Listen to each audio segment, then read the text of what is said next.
पंचायत उपबंध अनुसूचित क्षेत्रों पर विस्तार अधिनियम 1996 पेशा के लिए किए गए उपबंधों के अनुकूल ड्राफ्ट नियमावली का प्रकाशन 2022 में किया गया। नियमावली पर लोगों की आकांक्षाओं के अनुरूप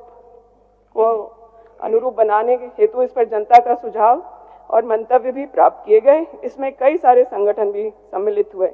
इस प्रक्रिया से लगभग 262 सुझाव प्राप्त हुए थे, जिसमें से 145 सुझावों को नियमावली में समाहित किया गया है। वर्तमान में पेशा नियमावली को अंतिम रूप दिया जा रहा है। हमारे सदस्यों ने, विक्सल जी हों, हेमलाल जी हों, इसको प्रमुखता से अपनी बातों में रखा था। वो इसको जल्द मुख्यमंत्री जी के दिशा निर्देश के अनुरूप पूर्ण किया जाएगा। कोई भी बेनिफिशियरी खुद के मोबाइल से जियो टैगिंग कर सकता है। मतलब अब उसे किसी पर निर्भर नहीं रहना कि या पंचायत सचिव आएगा तो करेगा, मुखिया जी करेंगे या अन्य। तो एक पारदर्शी तरीके से जो सरकारी रिक्तियां हैं, मैं आश्वस्त करती हूँ सदन को और सम्मानित सदस्यों को कि जो रिक्तियां हैं, चाहे वो सरकारी हैं या JSLPS में अनुबंध पे हैं, उन सभी रिक्तियों को पूर्ण करने का काम हम लोग आने वाले साल में पूरा करेंगे। ऑफिसेस के लिए दिया है, ब्लॉक को भी बहुत सख्ती से निर्देशित है कि जो ग्रामीण जाएं उन्हें बार बार ब्लॉक ऑफिस के चक्कर न लगाने पड़े। ऐसी कोई भी शिकायत आ रही है तो हम लोग तुरंत उसका संज्ञान ले रहे हैं। 98 अरब 41 करोड़ 41,61,000 रुपए राज्य सरकार ने फिर हमें बजट में देने का काम किया है और जिसमें मेजर हिस्सा राज्य सरकार का है। चुनावी वर्ष नहीं है तो हमें भरोसा है कि सरकार को बदनाम नहीं करना, पैसे रोक करके केंद्र हिस्सा नहीं देगी। प्रचार प्रसार भाजपा के लोग जाके कार्यकर्ता करेंगे कि राज्य सरकार आपको पैसा नहीं दे पा रही। चुनावी वर्ष नहीं है तो हमें उम्मीद है कि हमें जिस प्रकार से प्रधानमंत्री आवास बढ़ा करके 4 लाख इस वर्ष देने का, वो भी फरवरी के महीने में लोग बोलेंगे कि 4 लाख आवास मिला, लेकिन आपने तो सिर्फ 1 लाख सैंक्शन किया है।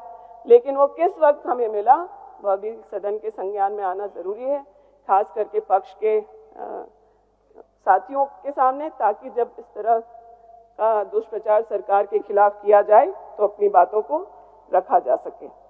मनरेगा में जो करप्शन है, जिसकी चिंता साथियों ने की है, उसको किस तरीके से कम किया जाए, उसको दूर किया जाए, इसके लिए विभाग लगातार प्रयासरत है। वो चाहे मनरेगा हो, चाहे अबू आवास हो। अबू आवास में एक महत्वपूर्ण पहल सरकार ने लिया है और इसके अंतर्गत बेनिफिशियरी लेवल जियो टैग करने का एप्लीकेशन राज्य सरकार ने आदरणीय मुख्यमंत्री जी के निर्देश पर, उनके मार्गदर्शन पर उसको लॉन्च किया है। अब कोई भी बेनिफिशियरी खुद के मोबाइल से जियो टैगिंग कर सकता है। मतलब अब उसे किसी पर निर्भर नहीं रहना कि या पंचायत सचिव आएगा तो करेगा, मुखिया जी करेंगे या अन्य। तो एक पारदर्शी तरीके से कैसे जो हमारी योजनाएं हैं, कल्याणकारी योजनाएं हैं, वो धरातल पर उतरे, उसके लिए हम लोग लगातार प्रयासरत हैं। मटेरियल पेमेंट को लेकर के भी कई शिकायतें आती हैं, उस पर भी सरकार प्लान बना रही है और मुझे लगता है कि आने वाले समय में वो हम लोग साझा करने की स्थिति में होंगे। विपक्ष के लोग तो चले गए हैं, बहुत सारी बातें जो उनको बतानी थी, नीरा यादव जी खड़े होकर के बात कर रही थी। पिछले कई दिनों से चल रहा था, हम लोग ट्रेजरी बेंच की तरफ आ गए हैं तो जवाब देना मुश्किल हो जा रहा है, हमें अपने पद की गरिमा रखनी पड़ रही है। लेकिन महिलाओं के प्रति असंवेदनशीलता जो केंद्र की और भाजपा के साथियों की है, वो ऐतिहासिक है। ये हमसे पूछ रहे हैं कि हम अपने अनुबंध कर्मियों का पैसा क्यों नहीं बढ़ा रहे, मैया सम्मान के बराबर क्यों नहीं कर रहे, क्यों उसमें देरी कर रहे हैं। वृद्धों की चिंता नहीं क्या, हमें दिव्यांगों की चिंता नहीं है क्या? लेकिन मैं उनसे पूछना चाहूंगी कि आज इस मांग को महिलाएं करने लायक इस स्थिति में पहुंची कैसे? आज मैया सम्मान जैसी क्रांतिकारी योजना अगर नहीं होती, घरेलू महिलाओं के परिश्रम को सम्मान देने का काम आदरणीय मुख्यमंत्री जी ने नहीं किया होता, तो आज वो जो अनुबंध कर्मी महिलाएं हैं वो अपने हक की आवाज को उठाने का काम नहीं कर पाती। मैं आपको दावे के साथ और ये पूरा भरोसा है हमें भी एक महिला प्रतिनिधि होने के तौर पर कि आने वाले समय में राज्य सरकार और आदरणीय मुख्यमंत्री जी है यहाँ पर, उन महिलाओं को भी जो घर से बाहर निकल के भी परिश्रम कर रही हैं, उनको भी एक सम्मानजनक राशि हम लोगों की महागठबंधन की सरकार उपलब्ध करा पाएगी। ये विपक्ष के लोग 17 साल कुछ नहीं किए उनके बारे में। और अगर इनके पैसे बढ़ाने की मांग है, आंगनबाड़ी की भी बात कर लेते। आज राज्य में आंगनबाड़ी का राज्यांश क्या है और केंद्रांश क्या है, उसके बारे में इन्हें कुछ पता ही नहीं। तिगुना पैसा राज्य सरकार दे रहा है और केंद्र सालों से ऐसी राशि पर अटका हुआ है जो बढ़ा ही नहीं। तो पहले कम से कम राज्य के का जो अंश है उसके बराबर भी पहुंचते, तब इस प्रकार का आरोप राज्य सरकार पर लगता तो शायद हम लोग उस पर तत्काल कोई कदम उठाते। आज राज्य में ग्रामीण इलाकों में सम्मानजनक जीवन जीने के लिए जो हमारे गांव के रहने वाले हैं, वो या तो किसान हैं, मजदूर हैं, या सेमी स्किल्ड एक फोर्स है, युवाओं का है, शिक्षित युवाओं का है। हम लोगों ने मजदूर वर्ग के जो लोग हैं उसके लिए यूपीए 2 की सरकार ने मनरेगा जैसी योजना लाने का काम किया। जो स्किल्ड, जो युवाओं की उम्मीद को पूरा करने का काम है, वो हम लोग जो ट्रेनिंग ग्रामीण इलाकों में ग्रामीण युवाओं को देकर करने का जो हम लोग काम कर रहे हैं, उसके तहत हम लोगों ने करीब 1 लाख युवाओं को 90,000 युवाओं को ट्रेन करने का काम किया।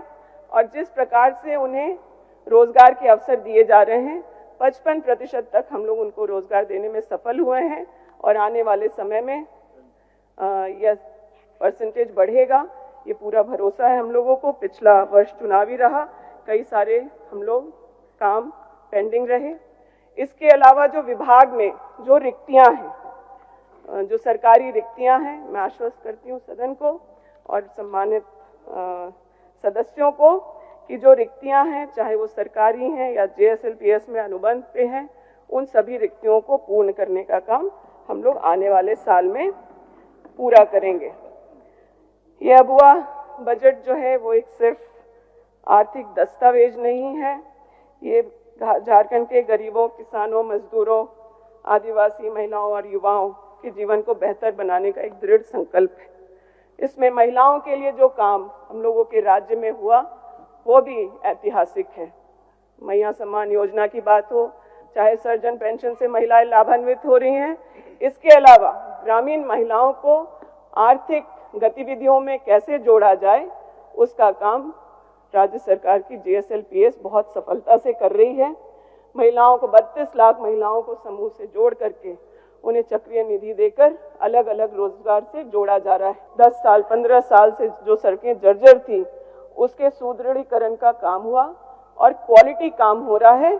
ऐसा कि पहले कई सारे रोड को REO से PWD में अपग्रेड करना पड़ता था, लेकिन आज जो रोड का जो क्वालिटी है वो इस प्रकार से है कि PWD रोड के अपग्रेडेशन की आवश्यकता नहीं हो रही।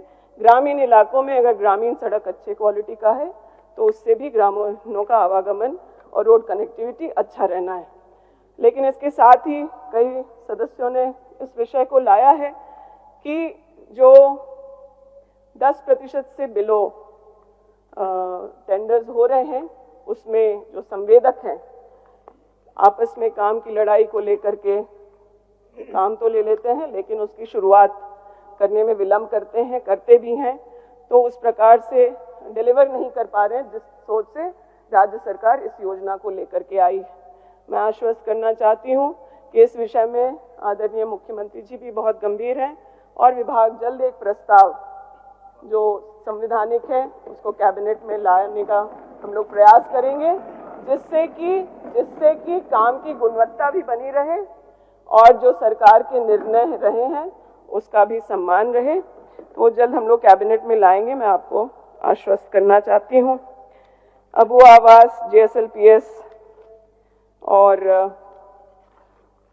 मनरेगा सड़क पुल के बारे में हम लोगों की चर्चा हो गई और एक जो सबसे महत्वपूर्ण विषय है, लेकिन उसके पहले मैं थोड़ा गरीबी के बारे में बहुत चर्चा हो रही थी। अध्यक्ष महोदय, आपने उस दिन मुझे समय नहीं दिया, लेकिन मैं ये कहना चाहूंगी कि आंकड़े खुद बाबूलाल जी दे रहे थे कि 1600 कुछ रुपए में का अगर एक व्यक्ति अर्जित करता है तो माननीय मंत्री जी, अच्छा की ब्रेक विधायक फंड हो और आरओ से कितना रोड माननीय विधायक लोग को मिलेगा महोदय, थोड़ा ये भी बता।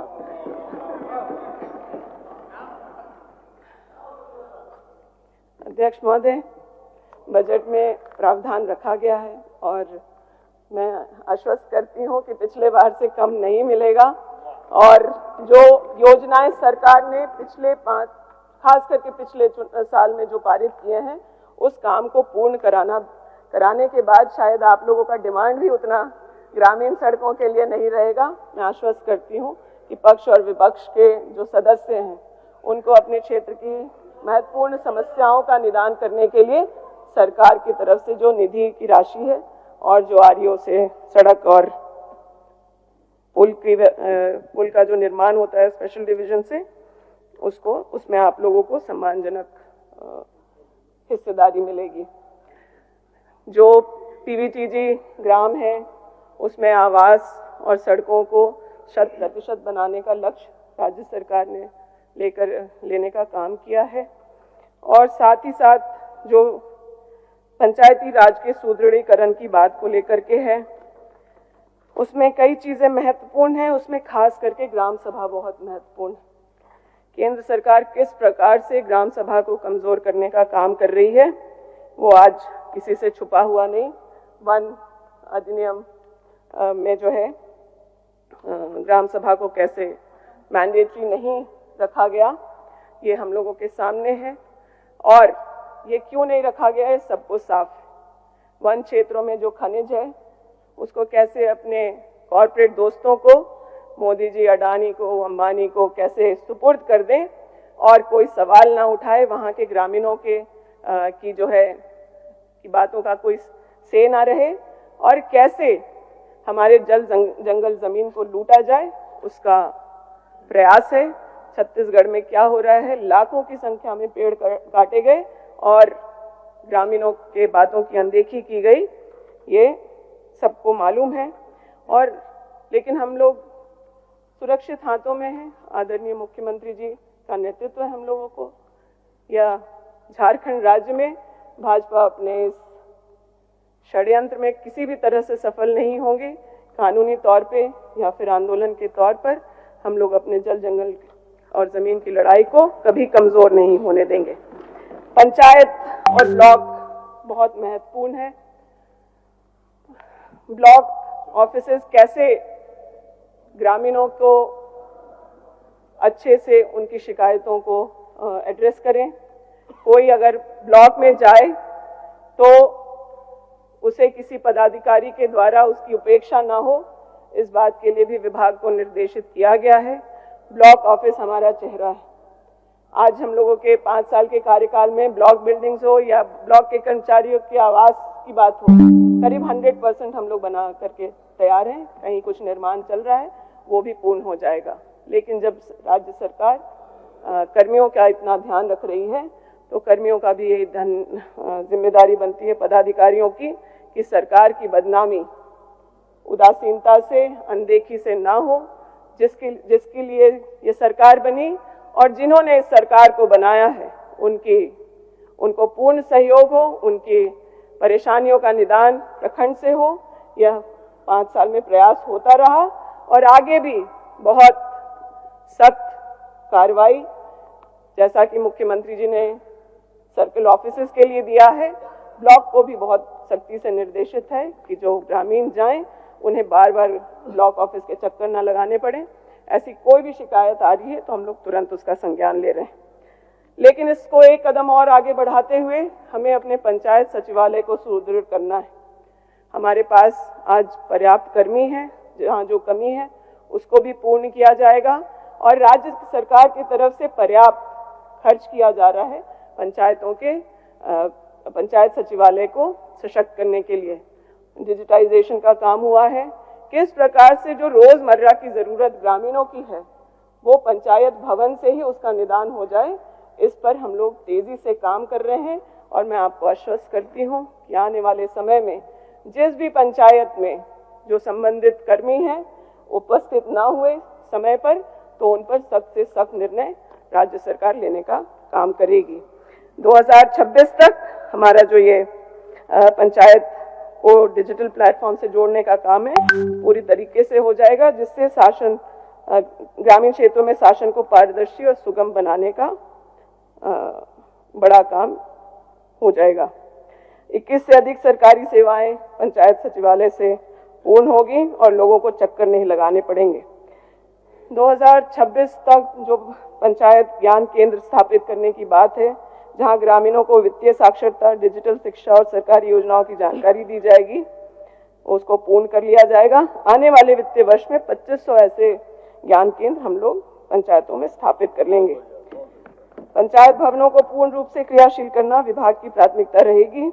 इस हेतु ग्राम पंचायतों में सहायक को चयन किया जा रहा है। इसका मुख्य कार्य पंचायत में हेल्प डेस्क की सुविधा, कमजोर वर्ग के लोगों को उनके घरों में सरकारी योजनाओं का लाभ दिलाना होगा। ग्राम सभाओं एवं पंचायत के सशक्तिकरण होगा। सरकार अपने द्वार के माध्यम से हम लोगों ने पिछले कार्यकाल के हमारे फ्लैगशिप प्रोग्राम, चाहे वो सर्जन पेंशन रही हो, ग्रीन कार्ड का रहा हो, सावित्रीबाई फूले योजना की बात हो, या फिर अबुआ आवास हो, और फिर बाद में मैया सम्मान, हर साल हम लोगों ने एक फ्लैगशिप प्रोग्राम को लेकर पंचायत तक, गांव तक पहुंचकर पदाधिकारियों को वहां उपस्थित करा के हम लोगों ने यह सुनिश्चित किया कि ग्रामीणों को कम से कम समस्या हो। अध्यक्ष महोदय, हमारी सरकार अनुसूचित क्षेत्रों में रहने वाले आदिवासी समुदाय को अपने क्षेत्र के प्राकृतिक संसाधन के प्रबंधन, परंपराओं, रीति रिवाजों के संरक्षण का अधिकार देने के लिए कृत संकल्पित है।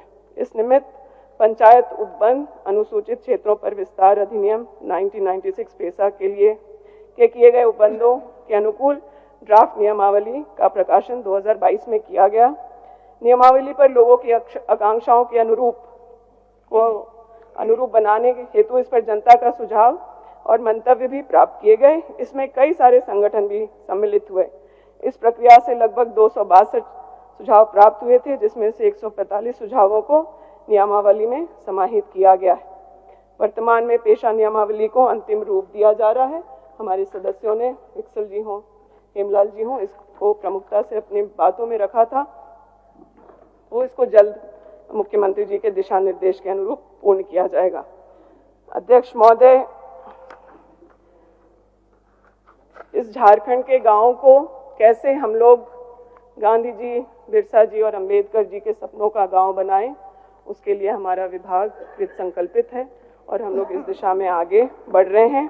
गोल, जहां 27 वर्षों के सफर में 17,000 से भी अधिक छात्रों ने डॉक्टर एवं इंजीनियर बनकर भरे सफलता की ऊंची उड़ान, जहां साधारण छात्र भी झारखंड टॉपर्स बनकर बना रहे इतिहास। दूरदर्शी शिक्षाविद श्री विपिन सिंह के मार्गदर्शन में मेडिकल एवं इंजीनियरिंग के लाखों छात्रों के लिए आशा की किरण के रूप में गोल, नेशंस लीडिंग इंस्टीट्यूट।